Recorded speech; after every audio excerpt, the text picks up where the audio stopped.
Hi, this is David Self. This is my presentation for EDL 854 Module 16, the case study titled Missing Booster Club Funds. Standards I'll be using for my presentation are ISDE 4D, Establish and Leverage Strategic Partnerships to Support Systemic Improvement, and CKS 4C, Involve Community Partners in the Decision-Making Process at the School. Category 1 asks the question first, what do I know about the case study? And I'll start with the middle school. I know that George Washington Middle School is located in a large city, possibly an urban area. It has a declining enrollment and an increasing low socioeconomic status over the past 10 years. Most of the families of the students there are employed at the local textile mill, and there's still strong parental involvement. Parents are still volunteering to work at school events, and many of them assist the principal in supervisory roles. As far as the principal, what do I know about him? His name is Daniel Stevens. He's in his 4th year at the school. He's very well liked in the school community. He works well with parent organizations and volunteers, and he does have some sort of a role in the decision-making over the PTA funds. Currently, Mr. Stevens has no assistant principal. Therefore, he relies on parent volunteers for extra duty assignments and with some supervision duties. The third part of what do I know is I would want to know, what do I know about Mrs. Bowman? I know that based on the case study, she's a parent of a student at the school named Lucy. And Lucy was recently awarded all-state status as a cheerleader. And because of that achievement, she has been granted, invited to go on a trip. And Mrs. Bowman has approached Mr. Stevens about releasing PTA funds to pay for that trip. Despite being told no, she has pressed the issue, but it remains that Mr. Stevens will not release those funds. Later, we'll see Mrs. Bowman collecting ticket money at a basketball game where our incident of the missing funds occurs. What do I know about the incident? I know that we're at there's a basketball game with a large capacity crowd. That leads me to believe there's lots of money being collected and changing hands. We have parents volunteering at the basketball game, helping out with selling tickets, admission tickets to the game, and in the concessions area. At the end of the night, we know that there are 10 tickets that are discarded because they were torn, and there is a $50 difference between the actual money turned in and the amount of tickets that were distributed, and that includes the discarded tickets. Continuing with the incident, we know that Mrs. Bowman, the parent mentioned earlier, is the parent who turned in the money for the ticket sales, and she was the one who reported the 10 discarded tickets. The principal counted the money at the end of the night in the presence of a security guard, and he found that there was a difference of $50 between the amount of money that was there and the amount of tickets that had been sold. This happens to be the same amount, to back up, the principal also remembers as one spectator, a community member, mentioning that he used a $50 bill to pay for his admission to the game. So the second part of category 1 asks, what do I need to know? And but looking into this, even though this is not necessarily a major part of this incident, I would like to know more about the principal's role with the PTA. I'd want to know, why does he have more than just an advisory role, and why is he making decisions regarding the PTA's funds? The textbook School Money Matters gives the suggestion that the principal should simply serve as an advisor and give advice, but not necessarily make the decisions and have control over the parent organization's money. And I would want to know, is there a PTA treasurer or a PTA president that might be better suited to work with Mrs. Bowman on her request to use those funds to pay for her daughter Lucy's trip? The second part of what do I need to know, I want to know more about about supervision, and why are the parent volunteers so heavily relied on for so many important duties. I want to know also, is there a staff member who could receive a supplemental position to oversee the concessions and or the ticket sales? And does the district have the money to provide that kind of support for a supplemental position? And then last of all, in category 1, what do I need to know? I want to know more about the missing money that's at hand. Are there larger bills that are present in the funds that were collected that night? In other words, could there be a $100 bill showing that the $50 bill could have been given as change to another spectator when they bought their ticket. And I want to know more about these discarded tickets. Were they discarded after they were sold, or were they discarded before they were sold? The case study does not make mention of that. And if they were just simply torn and discarded and not even sold, that would resolve this issue. The $50 is not missing then. I would go to Mrs. Bowman and ask for an explanation, and I would want to know if there were more. I would need to know if there were more parents or volunteers involved with collecting tickets that night. The last part of category 1 is identifying the problem. And for me, the problem here, the foremost problem, is that we have Mr. Stevens, the principal, who is overburdened in his duties.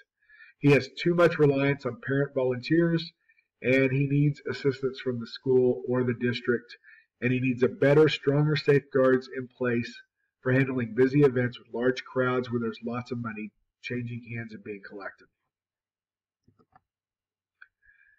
Category 2, my proposed plan of action. The first thing I would do is I would question Mrs. Bowman and any other parent or any other volunteers about the discarded tickets and the missing money. I would want to find out if those discarded tickets were actually sold or if they were just discarded because they were not in condition to be sold. I would contact all the other parents who were involved in ticket sales for the event and ask them if they remember any of the details of this evening. If it turns out that there's actually $50 missing from the proceeds turned in, I would provide an opportunity for that to be returned without penalty. Now, there could be consequences. The parent obviously would not be allowed to work anymore as a volunteer handling money, or maybe even volunteering at all. But I think that would be the best case in this situation. However, if it turns out there's a theft and no one is willing to return it, or you would have to contact law enforcement and report this as a crime. Also, obviously, you're going to want to report this to your school district.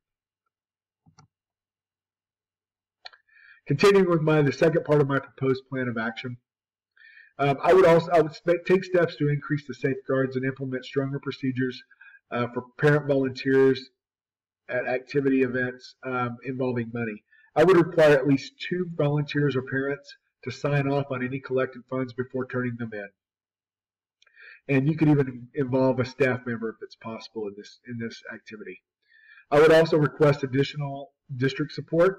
I would ask for an allocation for an assistant principal, and maybe even a supplemental position for a staff member who's just going to oversee ticket sales and concessions at extracurricular events. Category 3, how would my plan of action resolve the issues based on promoting the success of all students? There's a struggling school or a district here. By increasing safeguards and handling money, the possibility of lost, stolen, or mishandled funds decreases, and it provides for that extra money to be used for student programs and academic success. I think that by resolving and reviewing the PTA policy, it would resolve some of these issues because it takes the principal out of the role he's in right now and puts him in that advisory role that's recommended. And he can give assistance on how to handle the funds, but not be the decision maker. They should have a PTA. The PTA should have a board that's more involved with their money. They need to be the owners, take ownership of this organization. And it also, I think that would, in the end, promote a better relationship between the principal and the parents. It keeps situations from happening where a parent goes asking for money, and keep in mind this money was raised by a parent organization, but they have to go to the principal to get permission to use it. I just think that creates an awkward situation, and by reviewing this PTA policy and restructuring it a little bit, in the long run, it's going to promote a better relationship between the principal and the parents. Also, I believe that requesting district assistance resolves these issues as well. For large events, I think the principal could request more personnel and employees to work. I know that at my school, a lot of times when we have a big district or big school event, there will be district employees who may not be teachers at our school, but they're there to help work and oversee the events. And we're not relying so much on volunteers, but actual employees. I think that by requesting additional funds to be able to pay a supplemental salary to someone to oversee concessions and ticket sales. I think that's just a stronger, it's a best practice, and it's just going to create as an employee, it's just someone that can be relied on a little bit more. And I think in the long run, it lightens the workload on the principal, and it allows him to give more attention to student success in the academic programs. Category 4 is broken down into 2 parts. The first part says to debrief the problem by reflecting on what I was thinking, feeling, and valuing. As I read through this case study, I remember thinking that this school is just underfunded, and because it's underfunded, it may be overlooked by the district because it's got a shrinking enrollment. There may be this idea that because they have less students, they don't need as much. As far as what I was feeling, I could feel that the principal, I believe, is conflicted. He's obviously proud of his students' accomplishments. The case study even mentions that he made a special announcement about Lucy and her all-state status as a cheerleader. He wants to help her, but he just can't at the moment, financially anyway. And what I was valuing as I read through this is, even though we have a school community that's struggling, their morale remains high. We have parental involvement that's very strong, and this is just evidence of Mr. Stevens' leadership as a principal. The second part of Category 4 asked if there are any unresolved issues that are open to further investigation. The first thing I would say is, will the school and the principal, would they be able to get the additional assistance from the district? Or is the district struggling as well? Maybe it's not just the school. Second, will the PTA restructuring create an opportunity to build relationships among the school community, taking the principal out of that overseeing role? And if there is a theft, if it's proven that this $50 was actually stolen, but it can't be proved, I mean, no one knows who did it, could this accusation damage the stability and the trust and the strength of this school community? There's obviously, these parents have a lot of faith in their principal, and when he makes this accusation, that can really do some damage to that relationship. Category 5, Standard 8, is broken down into 3 components. How did my plan show management of the school and the district?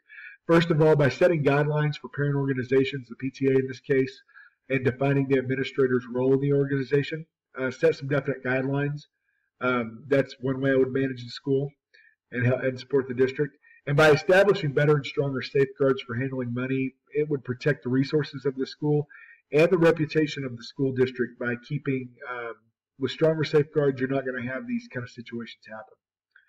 And by asking for an allocation for an assistant principal or additional staff member, this would allow, if they could oversee volunteer procedures, this is a better management as well.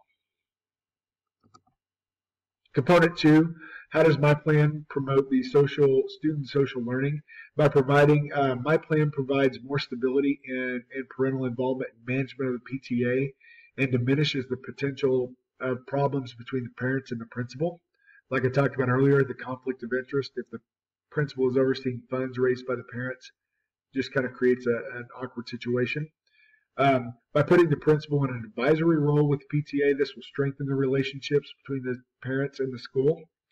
And it also gives parents the ownership of their own organization. If they oversee everything and all of the decisions, they have ownership over the PTA.